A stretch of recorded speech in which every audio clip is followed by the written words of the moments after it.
大家好，欢迎走进海娟美食。快到端午节了，前2天海娟分享了粽香味的大切糕，网友们纷纷留言，有的说蒸不熟，有的说不好操作。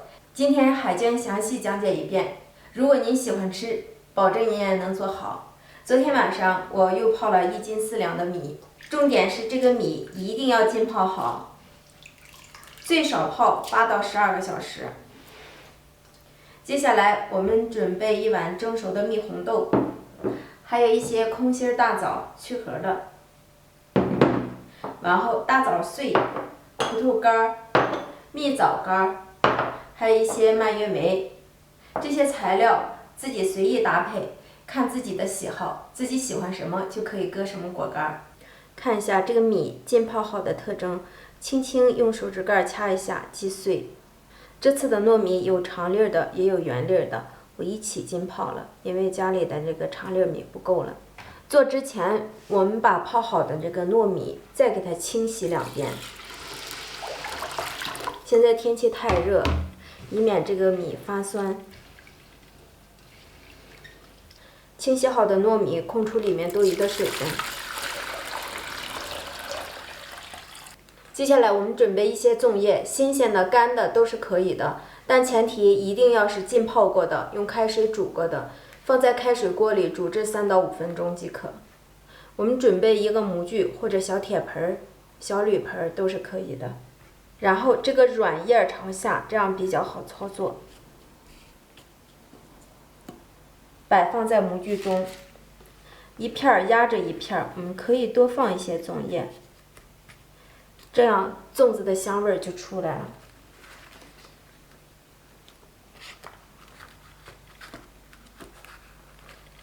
最底层我们可以先铺上1层糯米，也可以先铺上1层果干。我先在周围放上一些大枣，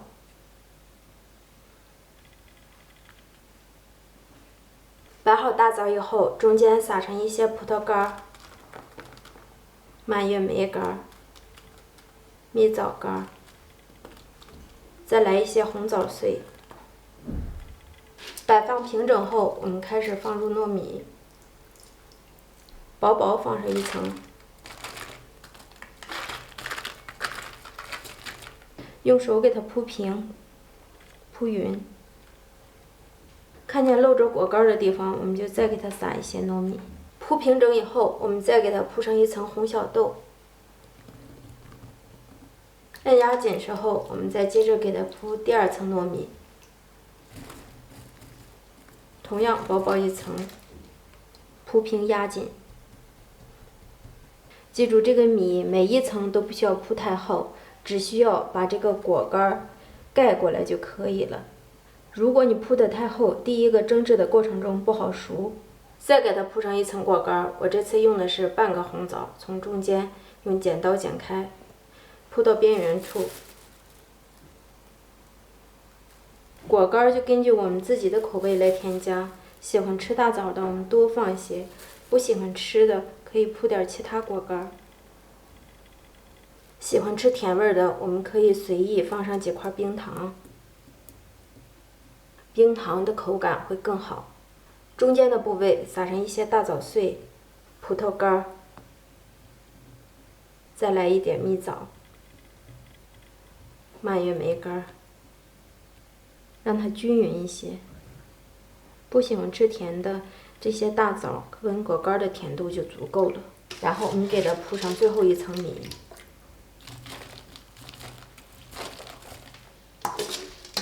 这个米的量在没泡之前是1斤4两，如果你头一次做，可以放1斤3两的米，泡好就足够了，不需要太多。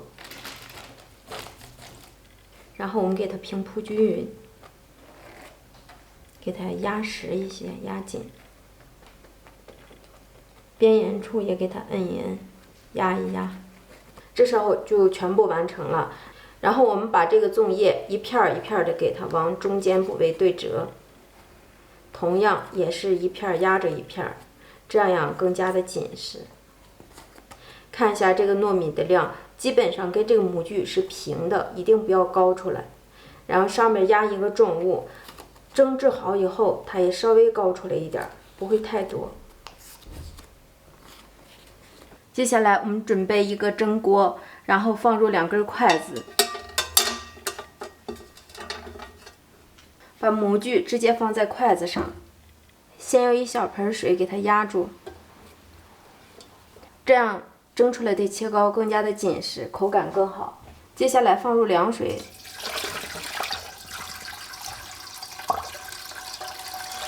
水一定要多放一些，这个水的量一定要没过切糕，没过模具。看一下这个锅中加水的量，一定在上边这个小盆的1半的位置，一定要没过模具，没过这个大粽子。盖上盖子，开大火，先把水烧开，水开后再改中火蒸1个小时。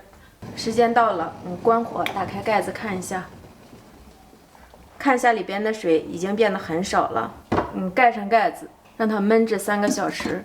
看一下，已经压得特别紧实了，也凉透了。我们给它脱一个膜，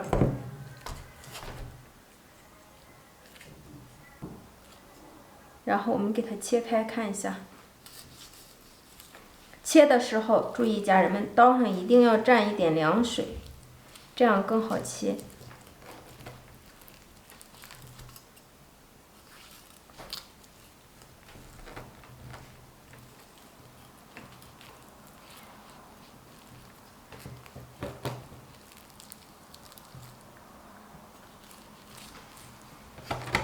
我们看一下里面，看一下是不是特别的漂亮。我们再给它切上2刀，